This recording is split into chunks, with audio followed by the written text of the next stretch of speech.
I want you to forget almost everything you've ever been told about attraction. That whole idea that you need to do more, try harder, be the most entertaining guy in the room, it's not just a little bit wrong, it's probably the very thing that's been sabotaging you. Today, we're going to dig into a much, much more powerful truth. The greatest tool you actually have is stillness.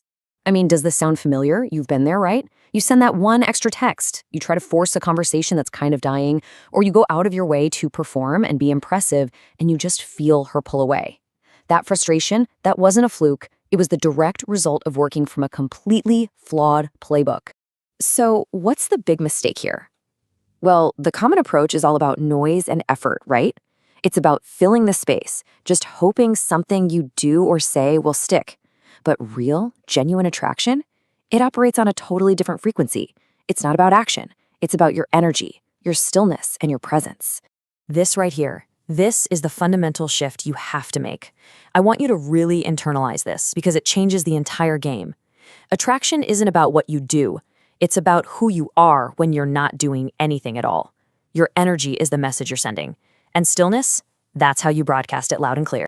Okay, so how does this actually work in the real world? It sounds good in theory, but what does it look like? We're about to break down the pillars of attraction to show you exactly how stillness creates that magnetic pull that all the effort in the world just can't compete with. The first pillar is primal. I mean, this goes deep to a subconscious level. A woman is drawn to a man's calm because it signals safety. See, when you're still and you're not easily rattled, you're basically communicating that you're not controlled by your own insecurities. You're a rock, not a leaf getting blown around in the wind.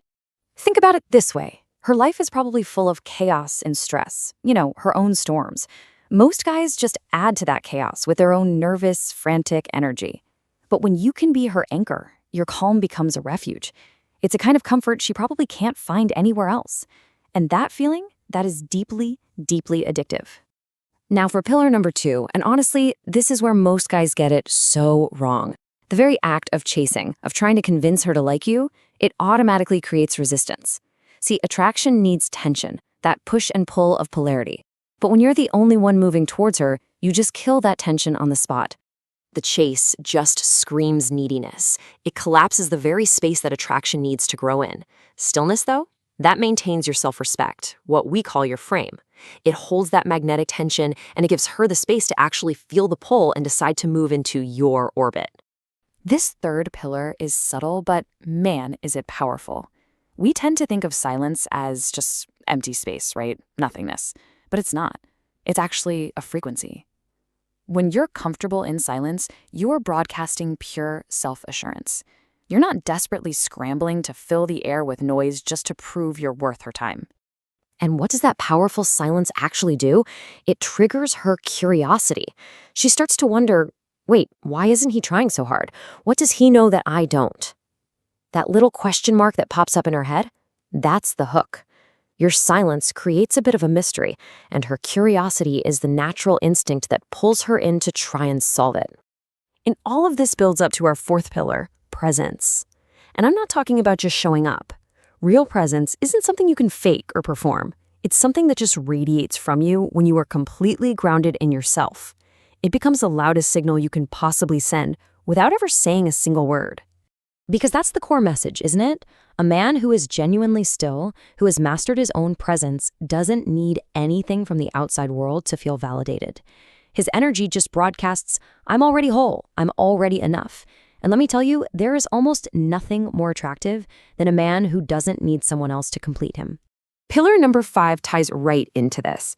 Have you ever noticed how people who are insecure feel this constant need to over-explain themselves? They send these long, rambling texts justifying what they did, or they rush to fill any moment of silence with just data. All of that just signals uncertainty.